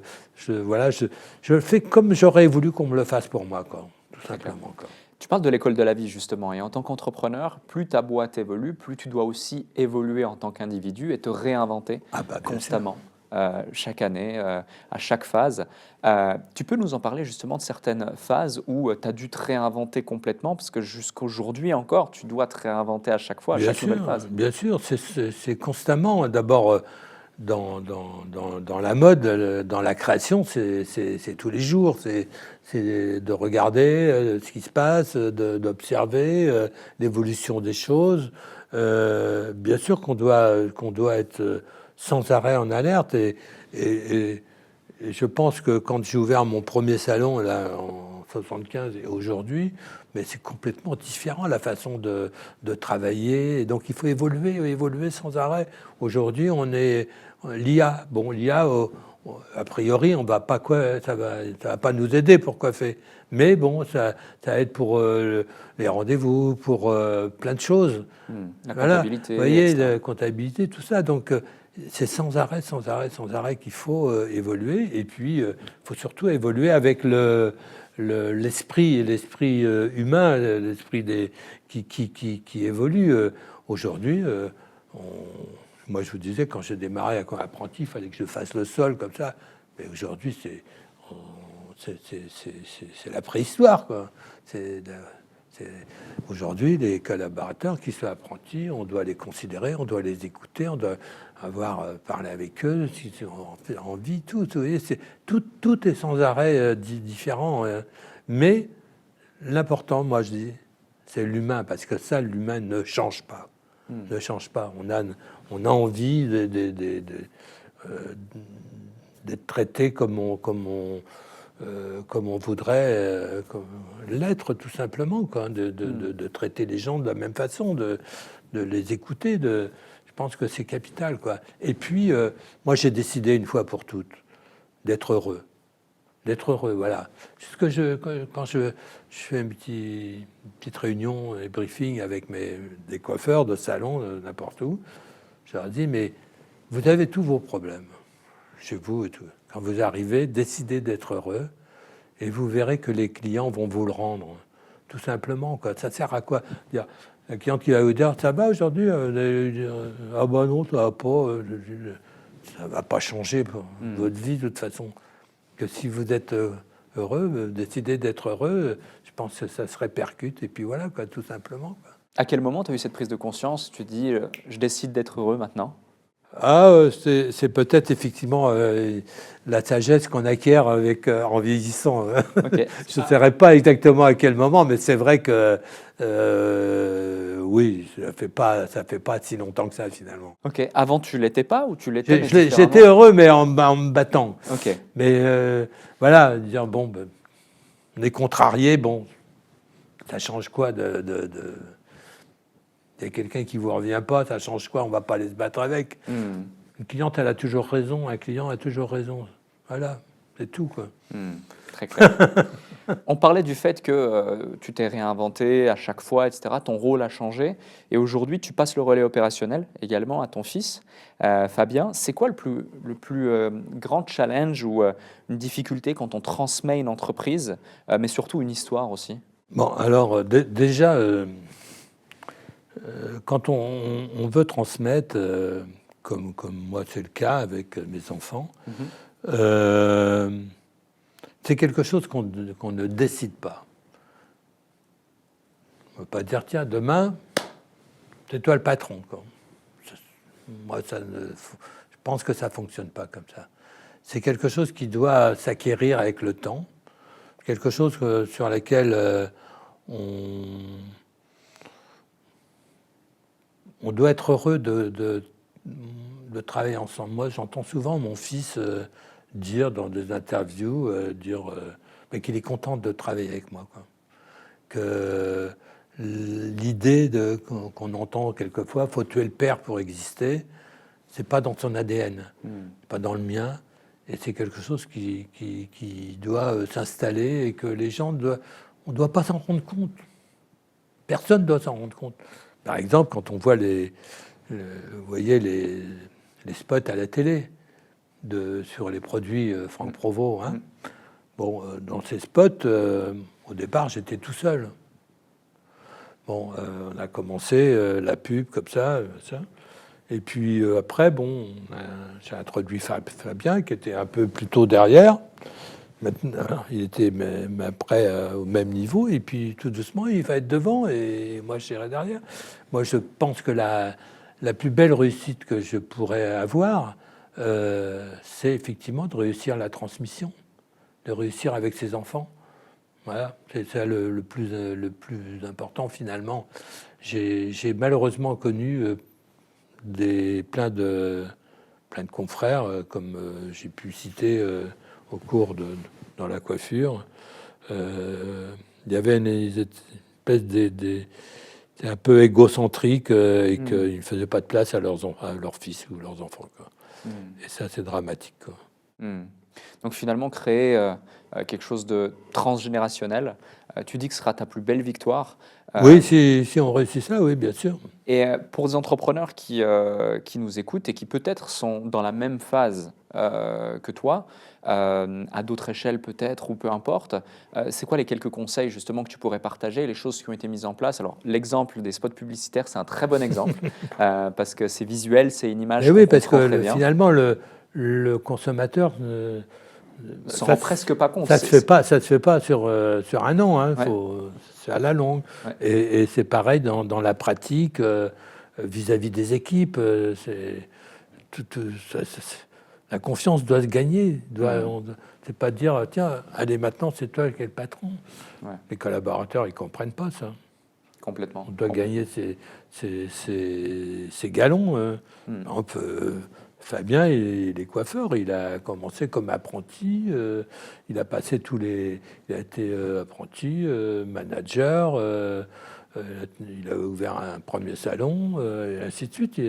Et maintenant, c'est lui qui s'occupe aussi de la création, des lignes chaque année, les shootings et tout, quoi. Et je pense que c'est important. C'est important, en plus, c'est des métiers comme c'est des métiers artistiques, enfin des métiers manuels plutôt. Ouais. Il faut prouver qu'on sait le faire. Et puis il faut une affinité, une sensibilité Voilà. au métier en question.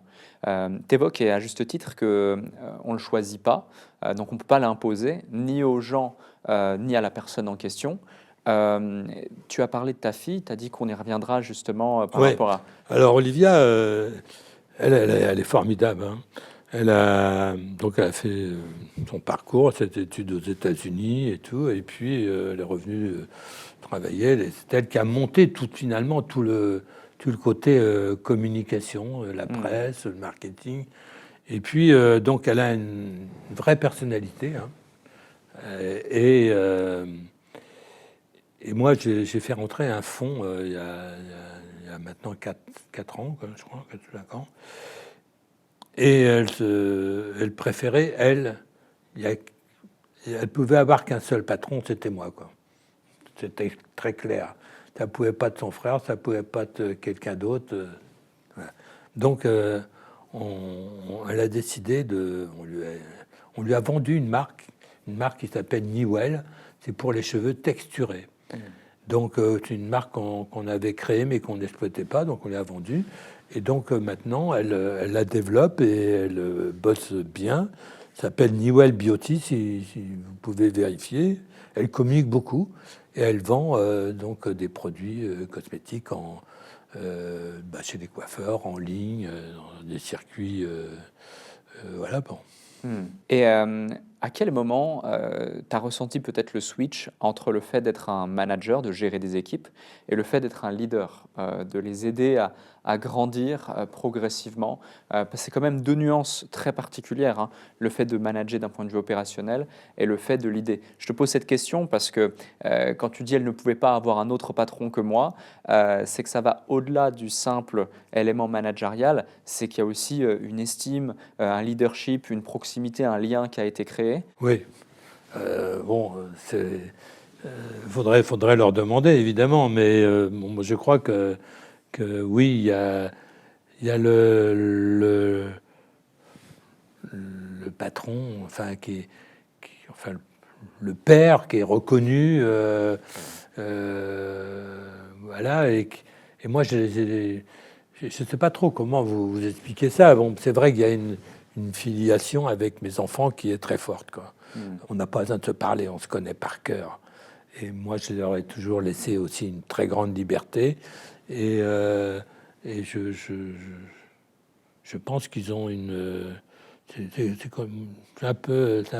pas modeste, c'est difficile à dire. Je pense qu'ils ont une belle admiration, non seulement de père, mais d'entrepreneurs, de tout, quoi, en fait. Et je leur rends bien parce que je trouve que c'est génial, quoi. C'est difficile de parler de ça parce que, bon, moi, faudrait leur poser la question. Hein. Ouais. Faudrait leur poser la question, mais ça fonctionne bien. Ça fonctionne bien, on s'entend bien. On est vraiment sur la même longueur d'onde. Il n'y en a pas un qui essaye de prendre le pouvoir, le lead. Ça fonctionne. Comment tu as réussi à garder l'équilibre entre ta volonté d'entrepreneur de continuer à grandir, à construire, à accélérer, on le voit dans toutes les phases justement de cette aventure folle qui est la tienne, et d'être aussi un père présent et de créer cette relation qui fait aujourd'hui ce qui a été créé. Je te pose cette question parce que beaucoup d'entrepreneurs qui nous écoutent culpabilisent même parfois de ne pas réussir à trouver suffisamment de temps et gérer leurs ambitions. Alors bon, c'est vrai que quand ils étaient jeunes, que je ne voyais pas peu, quoi. C'était leur mère qui était également coiffeuse aussi, qui gérait plutôt ça, c'est vrai. Et parce que moi, j'étais, comme je disais, le soir, j'allais pour travailler pour faire avec des grands photographes, le week-end avec des défilés, la télé le soir, le machin, tout ça, enfin, les concours, tout ça. Mais aussitôt qu'ils ont été en âge, finalement, ils sont rentrés dans l'entreprise.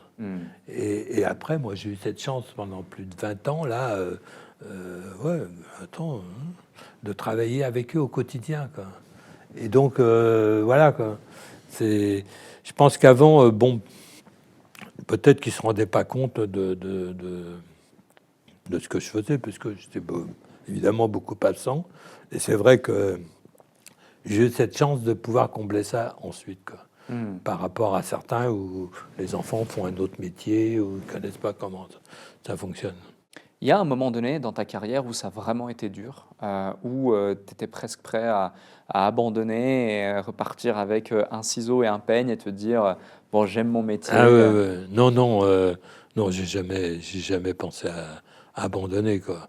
Bien sûr que dans la vie, on se souvient que des bons moments. Les mauvais moments, on les oublie. Mais c'est clair que tout n'a pas toujours été facile. Hein. Il y a toujours ça peut arriver, hein, des problèmes. J'en ai eu. On va pas les développer là parce que j'ai décidé d'être heureux, de me rappeler que des bons souvenirs. Mais voilà, la vie, c'est ça, bien sûr. Non, mais faut pas croire que que tout est simple. Ouais. Je ne connais pas une entreprise où il n'y a jamais un problème, quoi. C'est des problèmes graves, quoi. Ça arrive. On l'évoquait en début d'épisode, ça fait 50 ans cette année. Ouais. 50 ans de carrière, 50 ans 50 ans que j'ai ouvert mon premier salon. Exactement. Donc 50 ans de carrière depuis ce premier salon, 50 ans d'apprentissage également, 50 ans de réussite, mais aussi 50 ans d'échecs parfois, avec les leçons qui vont avec. Bien sûr. Si tu devais partager une leçon que tu as appris sur ces 50 ans, que tu partagerais au Franck Provost qui ouvre son premier salon, ça serait quoi? Que j'ai appris, d'abord, d'ouvrir son premier salon, c'est effectivement bien, mais il faut... Je pense que le plus important, moi, ça a été mon moteur, c'est de réussir son entreprise. Et pas de se dire, j'ouvre mon premier salon parce que je vais gagner tant. Moi, j'ai jamais réagi de cette façon. Donc, si on a la passion de l'entreprise, de monter une affaire, de dire, voilà, regarde, je suis content, je passe là, j'ai des collaborateurs avec moi, ça fonctionne, on est heureux, quoi, tout simplement. Et nos clients sont là parce que ils sont heureux, parce qu'on est bon. Voilà, l'entreprise, c'est ça. Moi, je n'ai jamais compté autrement. Et comme je disais, quand j'ai racheté par exemple le groupe de chez Jean-Louis David, c'était pas... Voilà, bon, c'était comment... Parce que je voulais faire la plus belle entreprise, quoi. Et c'est comme ça qu'on est arrivé finalement à être numéro 1, quoi, au monde. C'est assez drôle parce que... Moi, c'est ça qui m'intéresse. Ouais. C'est pas le reste. C'est dans sa carrière, tout simplement, quoi. On a réussi dans son métier. Est-ce que c'est lors de ce premier championnat auquel tu participes que tu ressens ce truc de la compétition et vouloir être le numéro 1, que tu as cette prise de conscience qui te suit depuis toujours? Ouais, j'ai été plutôt étape par étape. Hein. D'accord. Donc, effectivement, j'ai commencé les concours. Voilà. Je n'ai pas forcément gagné immédiatement, mais j'ai fait tout pour après gagner, quoi. Et au fur et à mesure, j'ai toujours... j'ai jamais mis la barre au départ. Voilà, donc au fur et à mesure, j'ai avancé, quoi. J'ai deux dernières questions pour toi. Parce que je pense que chacun peut être heureux à sa façon. Je pense qu'un coiffeur, s'il a un bon salon et comme je disais, qui fonctionne bien avec une bonne équipe et tout, il peut gagner sa vie raisonnablement et être très heureux comme ça. Et puis il y en a d'autres, comme moi, ce qui m'intéresse, c'est de monter une belle entreprise, quoi. Alors c'est pour peut-être, je ne sais pas si c'est peut-être pour se prouver à soi qu'on peut le faire, peut-être prouver à, je sais pas, à sa famille, à ses pères, c'est possible. C'est possible, mais voilà, quoi. Sur ces 50 dernières années, étape par étape, tu as continué à croître, à grandir, etc., jusqu'à arriver là où on en est aujourd'hui.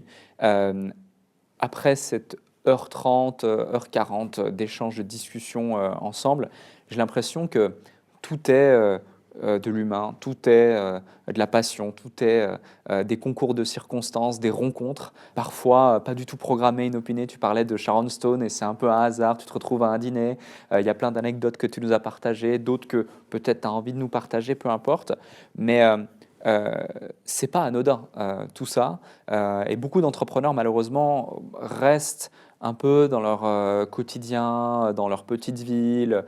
Si tu avais un conseil justement à leur partager pour créer cette folie que la vie peut nous offrir pour ceux qui savent aller la chercher, ces rencontres, ces situations, ces opportunités qui t'ont suivi durant toute ta carrière, ça serait quoi l'ingrédient s'il y en avait un? Ouais, tu as bien résumé, effectivement. dans une vie, il faut plusieurs vies, quoi, en fait. Faut être un peu... bon, je pense que tous les jours, il y a, si on sait observer, si on sait écouter, il y a une opportunité toujours quelque part. Donc le train passe pas deux fois. Il faut la saisir. Il faut toujours être en alerte. Et je pense que c'est de cette façon. Moi, je sais pas, les artistes, par exemple, sont pas venus me voir. Hein. Je me suis débrouillé pour pour les voir, que ce soit à la Delon, que ce soit n'importe lesquels, et tout ça. C'est des gens avec qui je suis devenu ami et tout. Mais tout ça, ça se fait. Mais ça, c'est pour le côté humain, business. Enfin, pas business, mais pour le business plutôt. Il y a toujours des choses dans des conversations et tout. Il faut savoir les saisir, il faut savoir regarder, il faut se renseigner, il faut lire, il faut écouter la radio, écouter, il faut lire, il y a toujours des choses à faire. Mais il faut être en alerte complètement. Voilà, moi, je sais pas, je suis par exemple dans une terrasse de café en train de déjeuner, de boire mon café, n'importe quoi. Bon, s'il y a des femmes qui passent, je regarde leur façon d'être, leurs cheveux. Peut-être que quelquefois, elles vont faire un truc elles-mêmes bizarre, mais ça peut... après, moi, je me dis, tiens, on pourrait faire... c'est peut-être une idée, c'est sans arrêt. La mode, elle est partout. Il faut savoir les regarder, quoi. Tu continues aujourd'hui encore bien sûr, à créer, bien sûr, à penser, à innover? Ah oui, bien sûr, bien sûr. Oui, oui, moi, quand je regarde, j'imagine toujours ce qu'on pourrait faire. Ouais. Il y a une situation, une anecdote que tu aimerais nous partager justement sur, tu parlais d'Alain Delon, peut-être d'autres, où justement tu as su créer une opportunité qui a été un levier que tu nous as pas encore partagé. Je te pose cette question parce que souvent les entrepreneurs pensent qu'ils sont pas assez, n'osent pas, alors qu'en soi, tu l'as très justement dit, ils sont pas venus à toi, tu es allé les chercher, tu as créé des situations pour pouvoir les rencontrer et ensuite créer des relations, des amitiés, l'humain. Est-ce qu'il y en a une à laquelle tu penses en particulier? Bah, non, pas particulièrement. Mais c'est une règle générale. Bon, on peut faire effectivement la démarche pour être reconnu, quoi. Mmh. Mais si on veut que ça perdure, que ça fonctionne dans le temps, il faut que ça soit sincère. Il faut que ça soit sincère. Les gens ressentent quand c'est sincère ou pas, ou si c'est intéressé, quoi. Il y a des gens qui font la course au carnet d'adresses. Voilà. Quand c'est sincère, tout fonctionne. Faut être soi-même. Faut être soi-même. Voilà, bon, faut pas se forcer. Faut être soi-même. Je pense que si c'est comme ça fonctionne, quoi, tout simplement. J'ai pas, moi, par exemple, on parlait d'Alain Delon. Bon, Alain Delon venait au salon. Moi, je suis allé le coiffer encore jusqu'à la fin de sa vie à Douchy avec Fabien. Bon, s'il avait senti que c'était pas sincère, qu'on avait envie de lui faire plaisir, d'être avec lui, puis c'est des choses qu'on installe sur de longues années, ça. C'est pas des one shot parce que ça sert à rien. Et puis voilà, je crois que dans la vie, il faut être sincère. Ouais. Je te remercie de partager ça parce que tu sais, aujourd'hui, on veut tout de suite. Eh oui. L'instantanéité. Mais c'est terrible parce que j'ai quelquefois des collaborateurs. Je leur dis, tiens, est-ce que tu veux aller coiffer n'importe quelle star comme ça? Ah bah oui, mais bon, c'est à quelle heure? C'est comment? Je suis payé quoi? Moi, j'y allais pour rien. C'est ce qui m'a permis tout ça. Quand je faisais pour des grands photographes de renom, enfin les grands noms que vous connaissez, ou des grands couturiers de l'époque, j'y allais, par exemple, le dimanche, le soir, n'importe quoi, pour coiffer leur mannequin. gratuitement. Parce que je voulais découvrir des choses, je voulais apprendre des choses. Et c'est vrai qu'aujourd'hui, c'est tout de suite. Et je pense que moi, dans la vie, si tu veux recevoir, il faut donner. Ouais. Arrêter de chercher à chaque fois le transactionnel Ben oui, et créer le relationnel. Il faut savoir donner pour recevoir, sinon c'est pas sincère, ça fonctionne pas, quoi. C'est du business et tout n'est pas que business dans la vie. Mais on y arrive quand même. Ouais. C'est intéressant de partager ça, et merci là aussi parce que tu dis tout n'est pas que business dans la vie, et pour autant ça sort de la bouche d'un homme qui a créé un empire dans la coiffure, Oui. qui est devenu leader numéro 1 mondial, qui a su étape par étape continuer à croître sans perdre ses valeurs, son ADN, et alors que beaucoup qui, eux, n'ont pas le parcours que tu as pu avoir et construire ce que tu as pu construire, cherche à chaque fois l'instantanéité, à chaque fois la transaction. Ça permet de se rapprocher de quelque chose qui est beaucoup plus vrai et d'un processus qui permet d'en arriver là. Oui, je pense que ce que je disais, moi, j'ai jamais fait les choses pour l'argent. J'ai toujours fait parce que je pense que c'est des aventures, que ça fonctionne.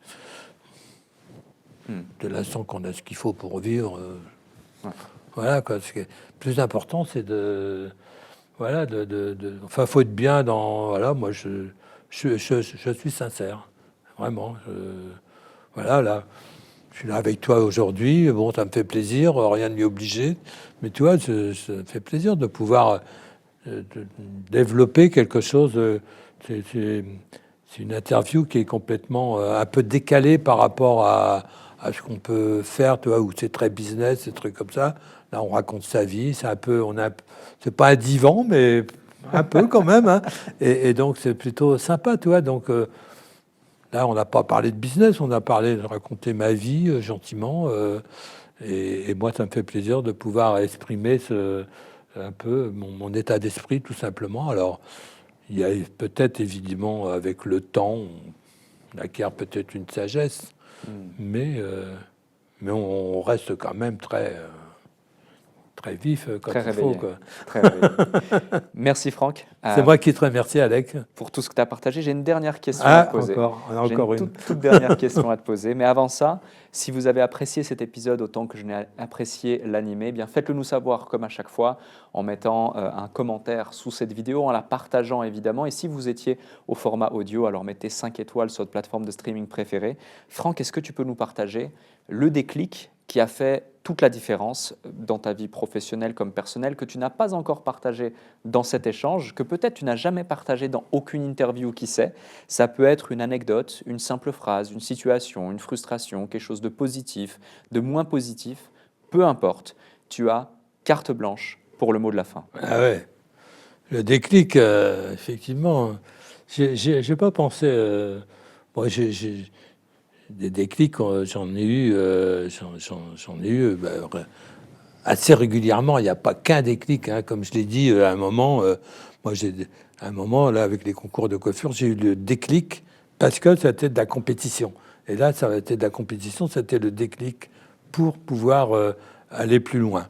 Ça a été vraiment, c'est là où j'ai commencé à comprendre mon métier, quoi. En me disant, avec ce métier, je peux faire plein de choses, quoi. Je peux partir à l'étranger, je peux faire des trucs. Et dès l'instant que je maîtrise, je peux tout refaire partout, ma vie n'importe où, avec mon peigne et mes ciseaux. Ça a été la première des choses, quoi. Après, c'est marrant parce que le déclic, c'est à chaque fois un départ de quelque chose. Le déclic de la franchise, par exemple. Bon, j'avais monté mes salons filiales et tout, l'entreprise. Bon, le déclic, ça a été, allez, on va faire de la franchise pour rejoindre et peut-être dépasser les autres. Donc ça a été c'est un ton de déclic. Et puis, en fait, c'est des choses qui se sont... je veux dire, ça a été un déclic toute ma vie, quoi. Toute ma vie, comme j'ai dit, sans arrêt, on se remet en question, on trouve des nouvelles choses. C'est ça. Enfin, moi, je définirais le déclic comme ça. C'est pas juste, je me suis réveillé un matin, j'ai eu le déclic de c'était tous les jours. Pas tous les jours, mais toutes les périodes de ma vie, effectivement, il faut pas s'arrêter, quoi. Il faut voilà, comme c'est vrai que cette émission porte bien son nom, parce que c'est important, parce que comme je te l'ai dit, quand j'ai démarré, bon, je connaissais pas ce métier, j'étais pas passionné pendant quelques années, et puis effectivement, il y a eu un premier déclic, et puis après sans arrêt, quoi. Merci Franck. Je t'en prie.